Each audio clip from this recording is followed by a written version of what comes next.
नमस्कार, भारत की बात में आपका स्वागत है। मैं हूं रोहित सिंह सावल। भारत का हूं, भारत की बात करता हूं। कहते हैं बिना आग के धुआं नहीं उठता। बांग्लादेश में शेख हसीना के देश छोड़ने के बाद भी अगर हिंसा नहीं थम रही तो उसके पीछे गहरी साजिश का इशारा मिलता है। क्योंकि अगर बांग्लादेश के प्रदर्शनकारियों का गुस्सा सिर्फ शेख हसीना सरकार से था तो उसके सत्ता से हटने के बाद इसे शांत हो जाना चाहिए था, लेकिन ऐसा नहीं हुआ। यह आग और भड़क उठी है। चुन चुनकर शेख हसीना सरकार के पूर्व मंत्रियों के घर जलाए जा रहे हैं। भीड़ आवामी लीग के नेताओं के खून की प्यासी हो चली है। अब से थोड़ी देर पहले एबीपी न्यूज से बांग्लादेश की पूर्व पीएम शेख हसीना के बेटे सजीब जावेद रॉय ने एक्सक्लूसिव बातचीत की। उन्होंने दो टूक कहा, हिंसा के पीछे पाकिस्तान का हाथ है, उसकी खुफिया एजेंसी आईएसआई का हाथ है। यह साधारण आरोप नहीं है। सजीब जावेद रॉय ने कहा कि उन्हें भारत से बहुत उम्मीद है। पड़ोसी मुल्क में हिंसा के बवंडर के बीच भारत सावधान है, हालात पर पैनी नजरें जमाए हुए है। कूटनीति का तकाजा है कि सोच समझकर कुछ किया जाए, इसलिए भारत सधी हुई टिप्पणी कर रहा है। इस बीच बांग्लादेश में मौजूद भारतीयों की सुरक्षा सुनिश्चित करने के लिए संकट मोचक प्लान भी तैयार है। बांग्लादेश के हिंसा के तार सीधे सीधे पाकिस्तान से जुड़ रहे हैं। यह बड़े खतरे का इशारा है, क्योंकि इस्लामी कट्टरपंथियों के निशाने पर हिंदुस्तान लंबे अरसे से रहा है। अब बांग्लादेश में तबाही पर पाकिस्तान में मन रहा है जश्न। यह बताने को काफी है कि राजाकार वाली साजिश के आरोपों में वाकई दम है। भारत की बात में आज सबसे पहले देखिए बांग्लादेश की फायर स्टोरी।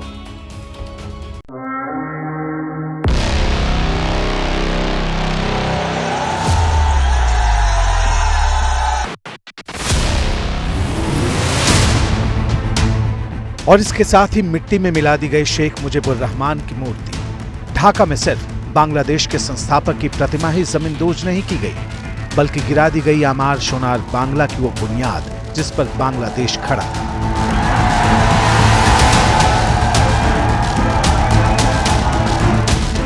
अब बांग्लादेश हिंसक भीड़ के रहमो करम पर ऐसा लग रहा है जैसे 1971 का बदला लिया जा रहा हो।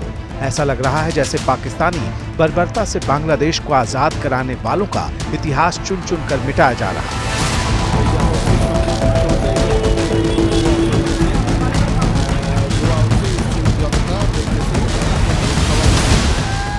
एक एक कर मुक्ति वाहिनी आंदोलन के प्रतीक नष्ट किए जा रहे, जिस पर कल तक बांग्लादेश गर्व किया करता था, जो पिछले 53 साल से इस देश की पहचान रही।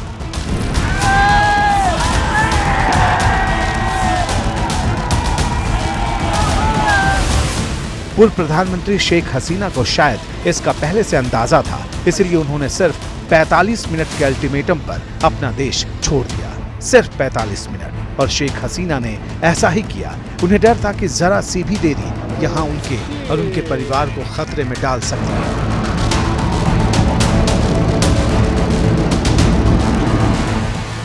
हेलीकॉप्टर से प्रधानमंत्री निवास से निकलने के बाद शेख हसीना एयरपोर्ट तक पहुंची, जहां से बांग्लादेश एयरफोर्स के C-130J हरक्यूलिस एयरक्राफ्ट से भारत की तरफ रवाना हुई।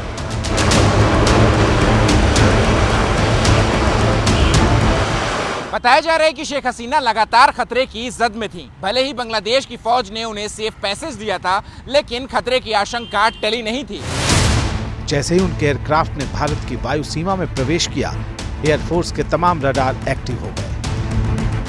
रडार ने डिटेक्ट किया कि बेहद लो लेवल पर बांग्लादेश का एक विमान उड़ान भर रहा है। ये वक्त दोपहर के 3 बजे का था।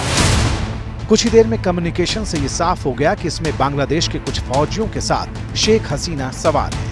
इसकी पुष्टि होते ही फौरन भारतीय फाइटर जेट राफेल ने शेख हसीना के जहाज की निगहबानी शुरू कर दी।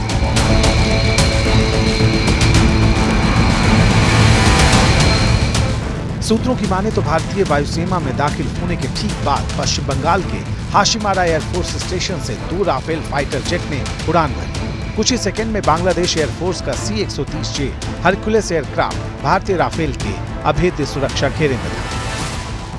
उस वक्त भारतीय वायुसेना किसी भी खतरे से निपटने को तैयार थी। मकसद सिर्फ इतना था कि एक बार भारतीय वायु सेना में दाखिल होने के बाद शेख हसीना पूरी तरह महफूज रहे। वायुसेना प्रमुख air chief marshal V R. Chaudhary और army chief general Upendra Dwivedi खुद इस ऑपरेशन को मॉनिटर कर रहे थे। करीब शाम 5:45 बजे शेख हसीना का जहाज गाजियाबाद के हिंडन एयरबेस पर लैंड हुआ, जहां पहुंचकर खुद एनएसए अजित डोभाल ने उनसे मुलाकात की। मुलाकात घंटे भर चली। इसके बाद दिल्ली में पीएम आवास पर कैबिनेट कमेटी ऑन सिक्योरिटीज यानी सीसीएस की बैठक हुई, जिसमें पूरे हालात की समीक्षा की गई। अब सर्वदलीय बैठक में सरकार विपक्ष को बांग्लादेश संकट की पूरी जानकारी दे चुकी है। ये तो बहुत चिंता की बात है हमारे रीजन के लिए, सब कॉन्टिनेंट के लिए। भारत की सरकार को यहाँ और जोरदार उनको ये इंटरनेशनल प्रेशर और ज्यादा देना चाहिए। मंगलवार सुबह शेख हसीना को भारत के हिंडन एयरबेस छोड़ने वाला ट्रांसपोर्ट एयरक्राफ्ट विमान वापस बांग्लादेश लौट गया। इसमें बांग्लादेश की सेना के 7 सैन्यकर्मी सवार थे। अब शेख हसीना हिंदुस्तान में रहेंगी या किसी दूसरे देश में शरण लेंगी, इसको लेकर अटकलें तेज हैं। ये फैसला शेख हसीना को ही करना है। अब तो सिचुएशन बहुत कोई के हाथ में नहीं है। बांग्लादेश में सिचुएशन कंट्रोल सिर्फ शेख हसीना और अवामी लीग करे हैं। ये सरकार तो अवामी लीग को गिरफ्तार कर रहे हैं। अवामी लीग को इलेक्शन भी करके देंगे कि नहीं पता नहीं है। सूत्रों के हवाले से इस वक्त ये बड़ी खबर है, 48 घंटे के अंदर वो भारत छोड़ सकती हैं। अमेरिका ने हसीना का वीजा रद्द कर दिया है, ये भी इस वक्त की बड़ी खबर है। और खबर यही कि यूरोप के किसी देश में शेख हसीना जा सकती हैं। कहां जाएंगी इस ये कुछ देर में शायद ये तस्वीर और साफ होगी। और 48 घंटे के अंदर शेख हसीना भारत छोड़ देंगी, ये इस वक्त की बड़ी खबर। सूत्रों के हवाले से बड़ी खबर, शेख हसीना हिंदुस्तान छोड़ सकती हैं 48 घंटे में और यूरोप जा सकती हैं शेख हसीना, यानी यूरोपियन कंट्री में, किसी यूरोप के किसी देश में शेख हसीना जा सकती हैं। आशीष कुमार सिंह हमारे साथ मौजूद हैं इस वक्त, उनसे हम बात करेंगे। एडिटर हमारे साथ फॉरेन अफेयर्स। जी आशीष, क्या बड़ी खबर इस वक्त मिल रही है शेख हसीना को लेकर? क्या वो 48 घंटे के भीतर हिंदुस्तान छोड़ सकती है? आशीष, देखिए, ये कहा नहीं जा सकता कि 48 घंटे के भीतर छोड़ देंगी, लेकिन हाँ, ये बात बिल्कुल सही है कि यूरोपियन देशों से बात कर रही हैं, फिनलैंड से बात कर रही हैं, स्विट्जरलैंड से बात कर रही हैं, क्योंकि आप बिल्कुल ठीक बता रहे थे दर्शकों को कि अमेरिका ने उनका वीज़ा रिवोक कर दिया है, उसको रद्द कर दिया है। और पहले ही यूनाइटेड किंगडम ने अनिच्छा जाहिर की है उनको पॉलिटिकल असाइलम देने के लिए। तो इस बात की प्रबल गुंजाइश है, क्योंकि देखिए, उनको भारत में सिर्फ हिंडन में रखा गया है, बाहर नहीं निकलने दिया गया है। इसी एक अंडरस्टैंडिंग के तहत कि शेख हसीना अब जल्द से जल्द भारत को बताएंगी कि वो कहाँ जाना चाहती हैं और उसको भारत फैसिलिटेट करेगा। इस बात की प्रबल संभावना है कि अगले कुछ दिनों में वो भारत से सीधे यूरोप चली जाए। देखिए, बांग्लादेश में मचे हाहाकार का हैंडलर कौन है, ये सबसे बड़ा सवाल है। और ये इस वक्त का सबसे बड़ा सवाल इसलिए भी बना है क्योंकि बांग्लादेश की सड़कों पर सुरक्षाकर्मी भीड़ के साथ धार्मिक नारे लगाते दिख रहे हैं। दूसरी तरफ अल्पसंख्यक हिंदुओं के मंदिर जलाने की घटनाएं सामने आ रही हैं। कानून को हिंसक भीड़ खुलेआम हाथ में ले रही है, लेकिन ढाका में सुरक्षा में जुटे जवान धार्मिक नारे बुलंद करने में व्यस्त हैं। देखिए ये खास रिपोर्ट।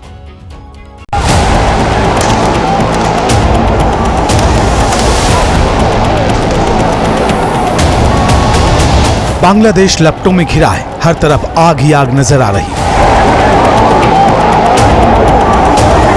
शेख हसीना सरकार के सत्ता से हटने के बाद बेहिंसा थम नहीं रही, लग रहा है जैसे यहां जंगल का कानून हो।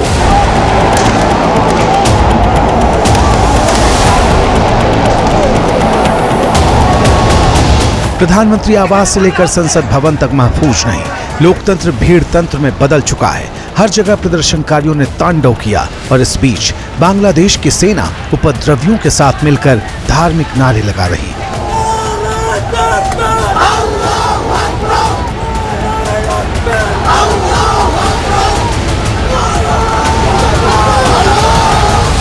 एक बार फिर से सुनिए, ये वही बांग्लादेशी सेना है जिसके सदर ने जनता का हवाला देकर चुनी गई प्रधानमंत्री को इस्तीफा देकर देश छोड़ने पर मजबूर किया और फिर यहाँ सड़कों पर ये चल रहा है।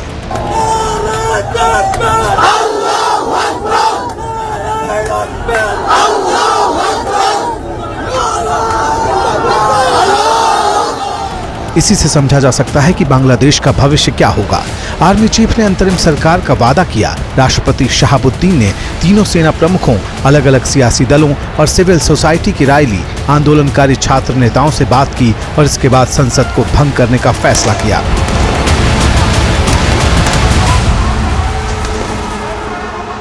ये फैसला भी हो गया, लेकिन हिंसा की आग फिर भी नहीं थम रही।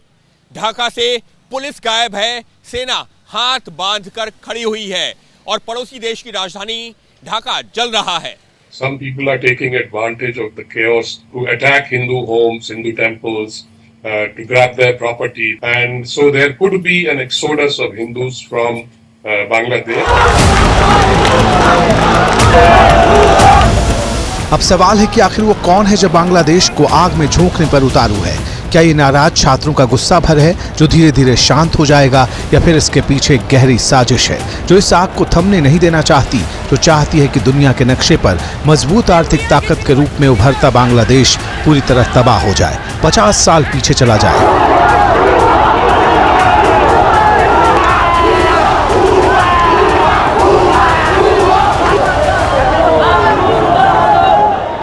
शेख हसीना का आंदोलनकारी छात्र लगातार विरोध कर रहे थे, वो तो अब बांग्लादेश की पीएम भी नहीं है। पीएम पद से इस्तीफा देकर देश छोड़कर चली गई हैं। अब शेख हसीना बांग्लादेश की सत्ता में भी नहीं है और ना ही देश में है, तो ऐसे में ये उपद्रवी छात्र आखिर किस चीज का विरोध कर रहे हैं? देखिए, बांग्लादेश की हर हलचल पर भारत कड़ी नजर रख रहा है। केंद्र सरकार ने साफ कर दिया है कि पड़ोसी मुल्क में अल्पसंख्यकों पर हमले सबसे ज्यादा चिंता का विषय है। सरकार बांग्लादेश में मौजूद भारतीय समुदाय के संपर्क में है। हर भारतीय नागरिक की सुरक्षा सुनिश्चित की जा रही है। किसी भी हालात से निपटने की पूरी तैयारी है।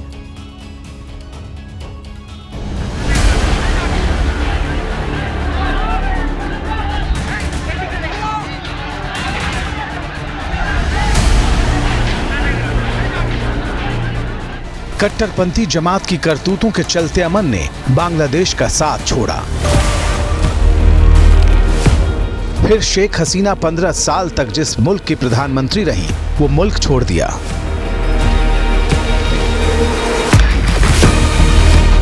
अब बांग्लादेश में रहने वाले हिंदुओं के हाथ से उम्मीद का दामन छूटता दिखाई दे रहा है।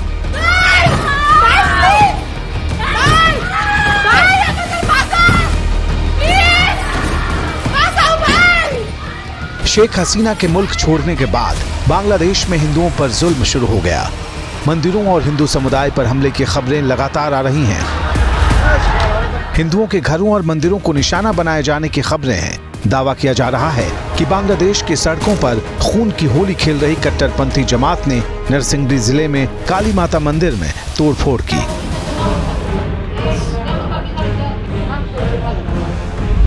मेहरपुर के इस्कॉन मंदिर पर हमला किया और चटगांव के नवग्रह मंदिर में आग लगाने की कोशिश कर डाली। लेकिन दिल्ली सब देख रही है। हालात पर प्रधानमंत्री नरेंद्र मोदी की पैनी निगाह लगातार बनी हुई है। मामला संवेदनशील है, इसलिए सरकार सबको साथ लेकर चलना चाहती है। विदेश मंत्री एस जयशंकर ने बांग्लादेश के मुद्दे पर राज्यसभा में बयान दिया। She arrived yesterday evening in Delhi. What was particularly worrying was that minorities, their businesses and temples also came under attack at multiple locations. We are in close and continuous touch with the Indian community in Bangladesh. The bulk of the students, however, have already returned to India. It is our expectation that the host government will provide the required security protection for these establishments.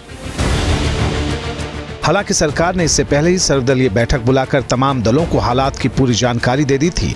बताया जाता है कि इस दौरान कांग्रेस नेता राहुल गांधी ने विदेश मंत्री एस जयशंकर से 2 अहम सवाल पूछे। राहुल का पहला सवाल था कि ढाका इफेक्ट से निपटने के लिए सरकार की अल्पकालिक और दीर्घकालिक रणनीति क्या है। इस पर विदेश मंत्री ने कहा कि हालात तेजी से बदल रहे हैं और इसका बारीकी से विश्लेषण किया जा रहा है ताकि अगला कदम तय किया जा सके। राहुल गांधी का दूसरा सवाल था कि ढाका में हुए नाटकीय घटनाक्रम में क्या पाकिस्तान का हाथ है। जवाब मिला कि ढाका में जो कुछ हुआ उसके पीछे कोई साजिश तो नहीं, ये पता लगाने की कोशिश हो रही है। मामला कूटनीति से जुड़ा है, इसलिए मोदी सरकार हर कदम फूंक फूंक कर रख रही, सभी दलों को साथ लेकर चलने की कोशिश कर रही है। अच्छा इनिशिएटिव रहा कि सारे पार्टियों को बताएं। हम सिर्फ चाहेंगे कि हम बांग्लादेशी जनता के साथ रहें।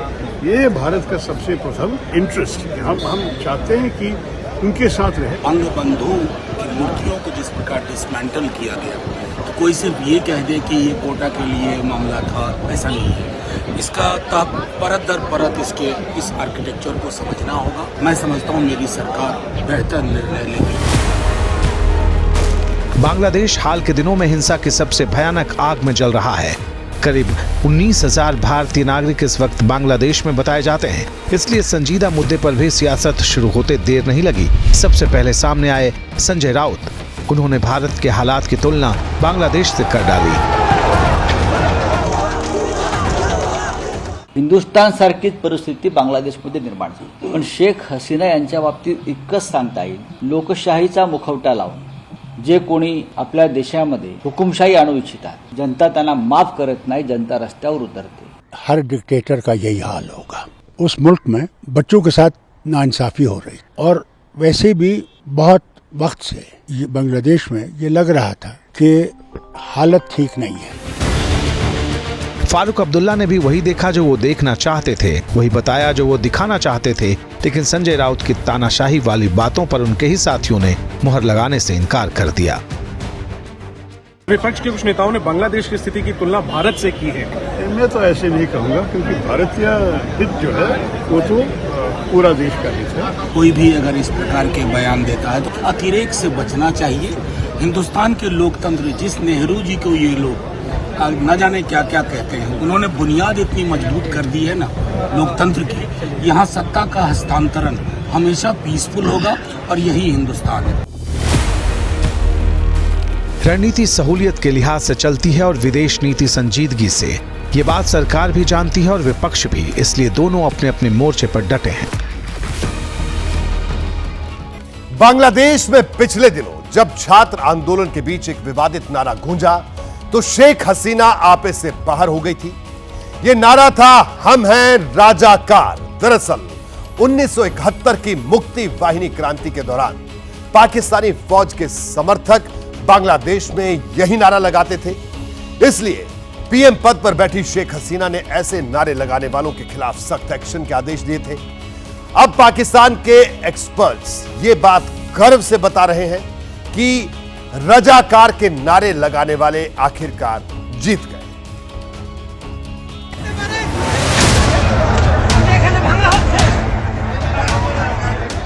शेख हसीना 15 बरस से जिस जमीन पर हुकूमत करती रही, उसके नीचे दहकता लावा 5 अगस्त को ज्वालामुखी बनकर फूटा तो सिर्फ शेख हसीना की सत्ता ही नहीं ढही, बांग्लादेश में सब कुछ ढह गया। और इसी के साथ मुजीब के मुल्क का लहूलुहान मुकद्दर जमाने के सामने आ गया। दुकानों में लूटपाट, सड़कों पर हिंसा और नई सरकार बनाने की जद्दोजहद, यानी सब कुछ समानांतर चल रहा है। एक मुल्क तबाही की तरफ बढ़ रहा, लेकिन इस्लामी मुल्कों की एकता की बात करने वाला पाकिस्तान सबसे ज्यादा खुश है।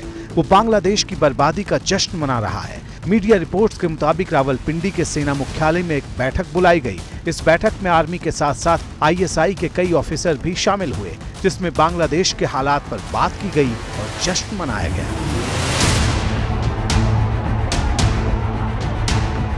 दरअसल बांग्लादेश में शेख हसीना के तख्ता पलट के पीछे जिस संगठन का नाम सबसे ज्यादा लिया जा रहा है, वो है पाकिस्तान की मदद से पलने वाले जमात इस्लामी का स्टूडेंट विंग।